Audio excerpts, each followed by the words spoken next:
حضور صلی اللہ علیہ وسلم کے پاس جو ہدیہ آتا آپ خود بھی کھاتے اور انہیں بھی بھیج دیتے، جب صدقہ آتا خود نہ کھاتے، سب ان کو بھیج دیتے۔ فرماتے ہیں میں اہل صفہ کو بلا لایا اور سب کو بٹھا دیا۔ آپ نے فرمایا ابو ہریرہ وہ دودھ کا پیالہ مجھے دو۔ میں لایا، حضور صلی اللہ علیہ وسلم نے پکڑ کر پھر مجھے دے دیا اور فرمایا کہ اس ساری قوم کو پلاؤ۔ میں اہل صفہ کو پلاتا گیا، جب سب پی چکے تو میرے اور حضور کے بغیر کوئی بھی باقی نہ رہا۔ آپ نے پیالہ لے کر مجھے دیا اور فرمایا ابو ہریرہ خوب پیو، تم خوب پیو۔ میں پیتا گیا حتیٰ کہ آپ نے چوتھی بار کہا اور پی لو۔ میں نے کہا واللہ یا رسول اللہ اب ہمت نہیں رہی۔ مجھ سے پیالہ لے لیا اور جو کچھ باقی دودھ تھا خود پی لیا۔ تو ایک شعر بھی لکھے نے، کیوں جناب ابو ہریرہ کیسا تھا وہ جام شیر، کیوں جناب ابو ہریرہ کیسا تھا وہ جام شیر، جسے 70 آدمیوں کا دودھ سے جی بھر گیا۔ یہ مولانا نورانی شیر پڑھیا تو ساجن شاہ تقریر میں نے ہن تک یاد ہے، میں بھی چاس کیوں جناب ابو ہریرہ کیسا تھا وہ جام شیر، جس سے 70 آدمیوں کا دودھ سے جی بھر گیا۔ اعلیٰ حضرت کا شعر ہے۔ اللہ جو اچھا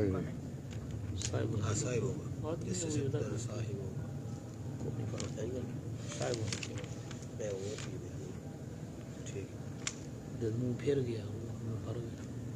حضرت انس رضی اللہ تعالی عنہ کا بیان ہے کہ جب آن حضرت صلی اللہ علیہ وسلم مدینہ تشریف لائے تو میں اس وقت 8 سال کا تھا اور میرا والد فوت ہو چکا تھا، اور میری والدہ نے ابو طلحہ سے شادی کر لی تھی۔ ان کے پاس کھانے کو کچھ نہ تھا۔ جنہوں نے شادی کی تھی اس جناب ابو طلحہ نا، اچھا جی بسا اوقات ہم 2 رات کچھ نہ کھاتے۔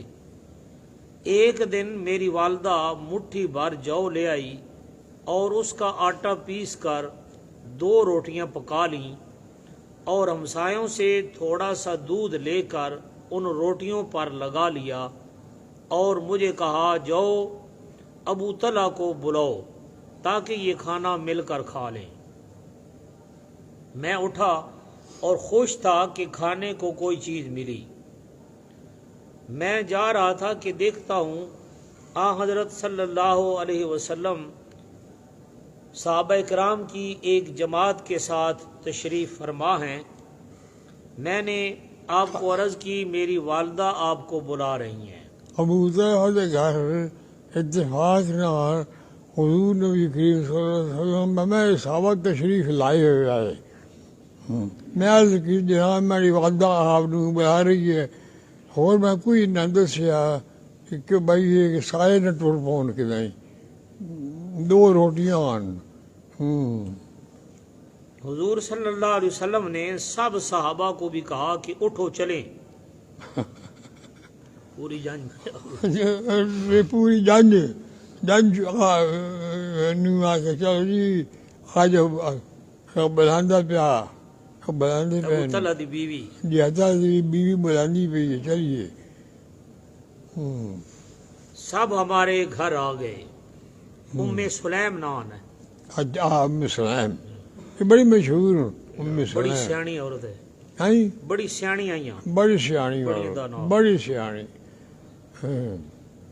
جب گھر کے نزدیک پہنچے تو آپ نے ابو طلحہ سے پوچھا کیا کچھ کھانے کے لیے ہے یا یوں ہی ہمیں بلا لیا ہے؟ ابو طلحہ کہنے لگے اس خدا کی قسم ہے جس نے آپ کو سچا نبی مبعوث فرمایا، آج صبح سے میں نے کچھ نہیں کھایا۔ حضور صلی اللہ علیہ وسلم نے فرمایا پھر ام سلیم نے ہمیں کیوں بلایا ہے؟ اندر جا کر دریافت تو کرو۔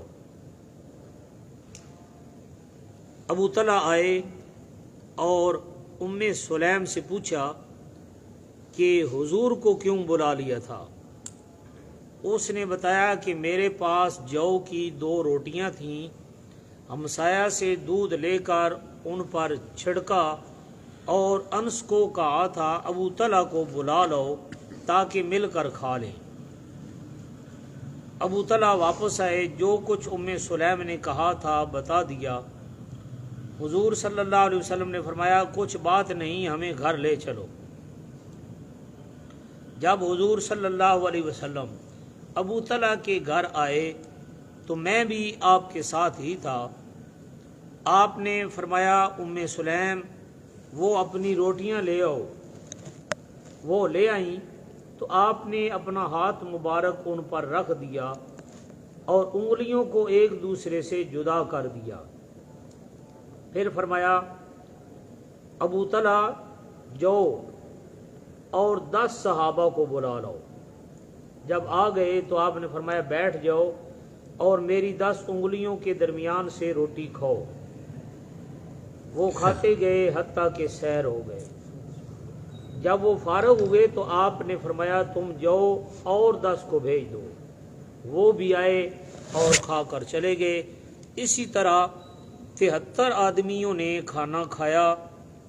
پھر آپ نے فرمایا اے ابو طلحہ اور انس آؤ اور تم بھی کھاؤ، اور پھر اٹھا کر ام سلیم کو کہا کہ تم بھی کھاؤ اور جو کوئی مانگے اسے بھی دیتے جاؤ۔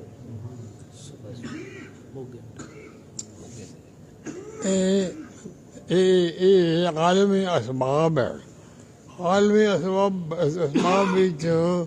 ہر وقت یہ جنگلوں کا ظہور نہیں، کدی یہ جنگل کا ہر وقت ظہور ہوتا تو پھر یہ عالمی اسباب کہیں نہ ہوگا۔ عبد الرحمن ابن ابی بکر کا بیان ہے کہ ہم حضور صلی اللہ علیہ وسلم کے ساتھ 103 آدمی جا رہے تھے۔ آپ نے فرمایا کسی کے پاس کچھ کھانے کو ہے؟ ایک صحابی کے پاس 1 سا آٹا تھا، ایک ٹوپا، اسے گوندا گیا۔ اس کے بعد ایک مشرک آیا اور اس کے پاس ایک بکری تھی۔ حضور صلی اللہ علیہ وسلم نے اسے پوچھا کیا یہ بیچو گے؟ کہنے لگا کہ ہاں بیچوں گا۔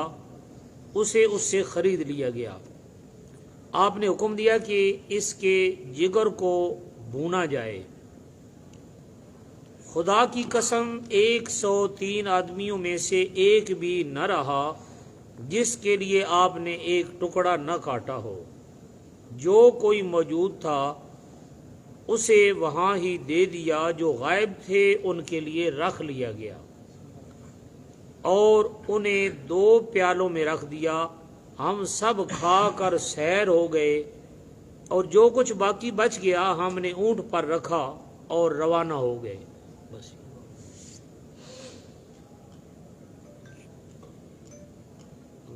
سمرہ بن جندب رضی اللہ تعالی عنہ نے فرمایا لوگ کھانے کا ایک پیالہ حضرت صلی اللہ علیہ وسلم کے پاس لائے۔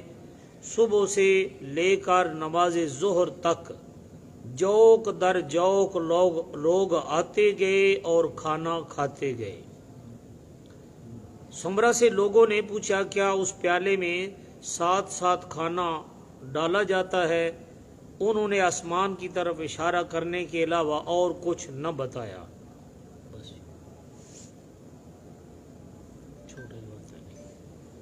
ام اوس رضی اللہ تعالی عنہا نے گھی کا ایک مٹکا آپ صلی اللہ علیہ وسلم کی خدمت میں بھیجا۔ آپ نے قبول کرتے ہوئے تھوڑا سا گھی اس میں ڈال دیا اور دم کر دیا اور دعائے برکت کی اور کہا اسے واپس بھیج دیا جائے۔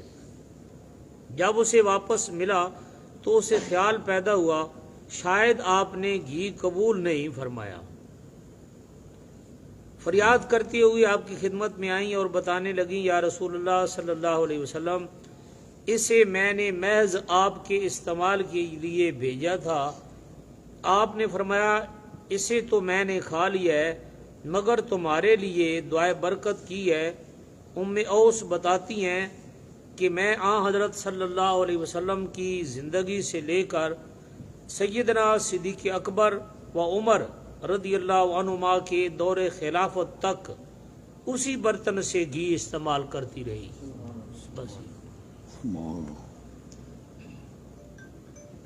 ام سلیم جو حضرت انس بن مالک کی والدہ تھیں، حضرت صلی اللہ علیہ وسلم کی خدمت میں گھی کا ایک بھرا ہوا برتن بطور تحفہ بھیجا۔ اسے قبول کر کے آپ نے برتن خالی واپس بھیج دیا۔ ایک دوسری عورت نے ام سلیم کے گھر آ کر تھوڑا سا گھی مانگا تو انہوں نے بتایا کہ میں نے سارا گھی حضرت صلی اللہ علیہ وسلم کو دے دیا ہے۔ اس عورت نے کہا دیکھو تو صحیح، شاید برتن میں کچھ باقی بچا ہوا ہو۔ ام سلیم نے اپنی لڑکی کو کہا کہ برتن دیکھے۔ لڑکی نے دیکھا کہ برتن گھی سے بھرا پڑا ہے۔ ام سلیم حضرت صلی اللہ علیہ وسلم کی خدمت میں آئیں اور کہنے لگیں یا رسول اللہ صلی اللہ علیہ وسلم، آپ نے وہ گھی قبول کیوں نہیں فرمایا؟ آپ نے بتایا کہ ہم نے تو سارا برتن خالی کر لیا تھا۔ ام سلیم نے بتایا کہ اس خدا کی قسم جس نے آپ کو سچا رسول بنا کر بھیجا، وہ برتن منہ تک بھرا پڑا ہے۔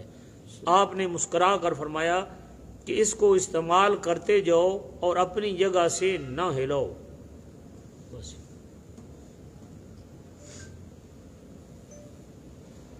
ام شریک نے اپنی کنیز کو ایک برتن گھی دیا اور حضور صلی اللہ علیہ وسلم کی خدمت میں بھیج دیا۔ حضور صلی اللہ علیہ وسلم نے اسے خالی کر لیا اور استعمال کر لیا، اور کنیز کو کہا کہ اسے لٹکا دو اور دیکھنا اس کا سر نہ ڈھانپنا۔ دوسرے دن ام شریک نے وہ برتن دیکھا تو گھی کا بھرا ہوا تھا۔ کنیز کو ڈانٹ کر کہا تمہیں میں نے کہا تھا کہ اسے حضور کے پاس لے جاؤ، مگر اس نے قسم کھا کر بتایا اسے میں لے گئی اور حضور صلی اللہ علیہ وسلم نے اسے خالی کر کے مجھے دے دیا، اور میں نے اسے وہیں الٹا کر کے دیکھ لیا تھا، ایک قطرہ بھی باقی نہیں تھا، مگر آپ نے فرمایا تھا اسے لٹکا دینا اور سر نہ باندھنا۔ ام شریک ساری عمر اس برتن سے گھی کھاتی رہیں۔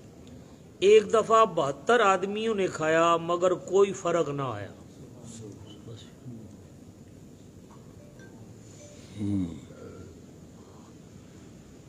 وکیل ابن سعید المزنی نے کہا تھا کہ ایک دفعہ ہم 440 آدمی حضور صلی اللہ علیہ وسلم کے پاس آئے اور آپ سے کھانا مانگا۔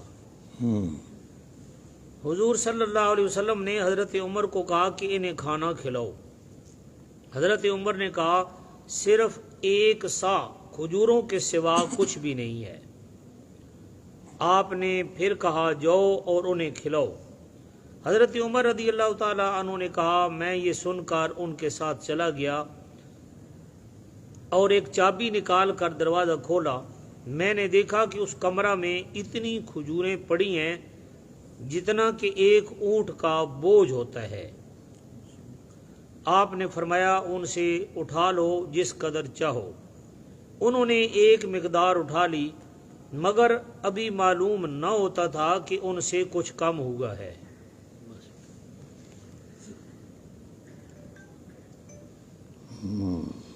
جابر ابن عبداللہ کا بیان ہے کہ ہم مدینہ میں ایک یہودی کے پاس کھجوریں بیچا کرتے تھے۔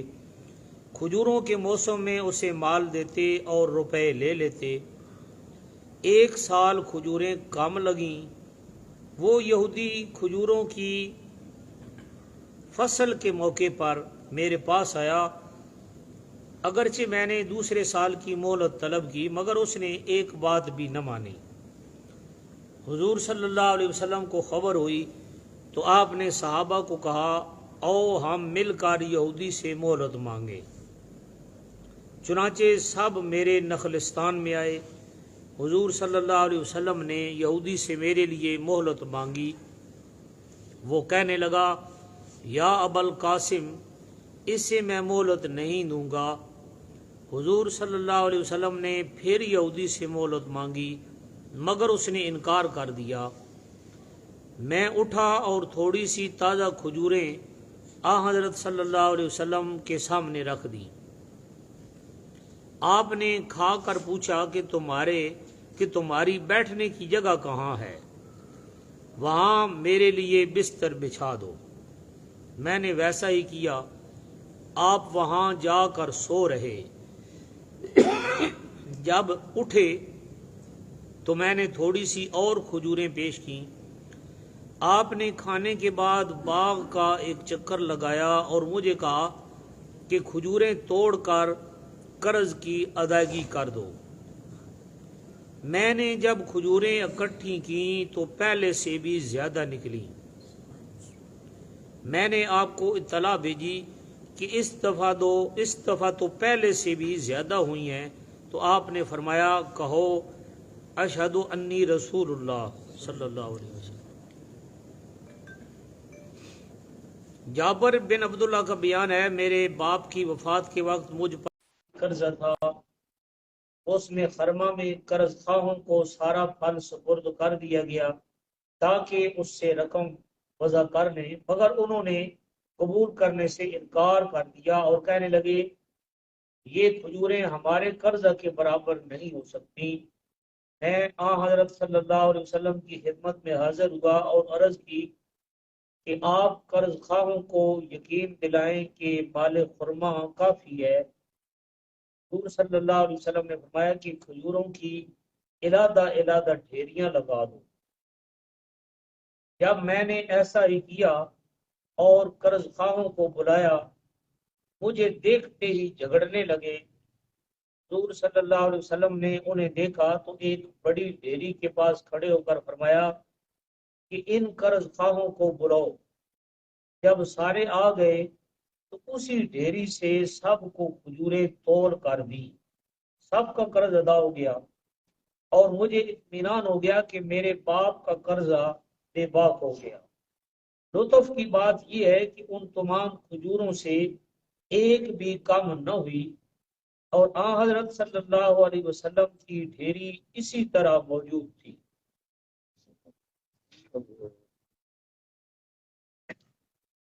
ابو قتادہ انصاری رضی اللہ تعالیٰ عنہ بیان فرماتے ہیں کہ میں رسول اللہ صلی اللہ علیہ وسلم کا شریک سفر تھا، شام کی نماز ادا کی۔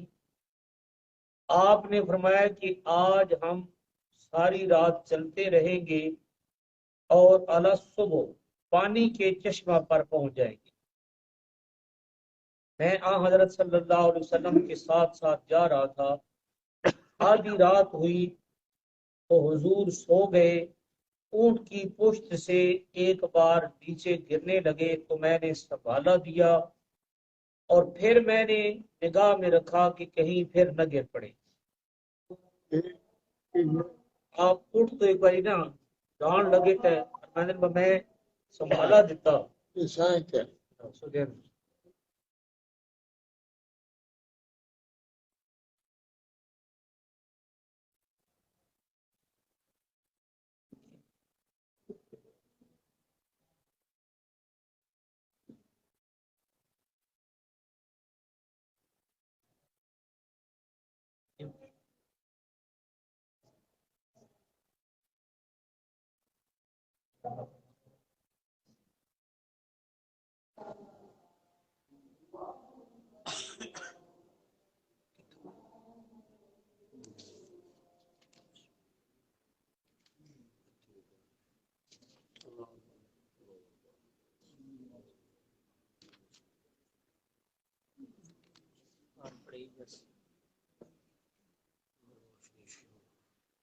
حضور صلی اللہ علیہ وسلم اونٹ کی پشت پر کھڑے ہو گئے اور پھر ساری رات سفر جاری رہا۔ آخر شب آپ کو پھر نیند نے غلبہ کیا تو آپ پھر گرنے لگے۔ میں نے پھر سنبھالا دیا تو آپ کی آنکھ کھل گئی۔ آپ نے پوچھا کون ہے؟ میں نے عرض کی یا رسول اللہ صلی اللہ علیہ وسلم، میں ابو قتادہ ہوں اور ساری رات آپ کے ساتھ ساتھ رہا۔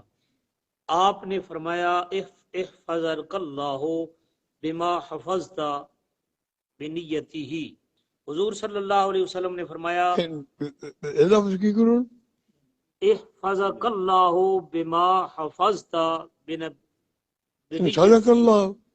نہیں بما حفظت، احفظک اللہ، اللہ تعالیٰ تیری حفاظت کرے، ٹھیک ٹھیک ٹھیک ٹھیک بما حفظت بنیتہ، ٹھیک ہے. یا اللہ اللہ تعالیٰ نے بھی حفاظت کرا جی، تو نے کوئی میری حفاظت کی تھی.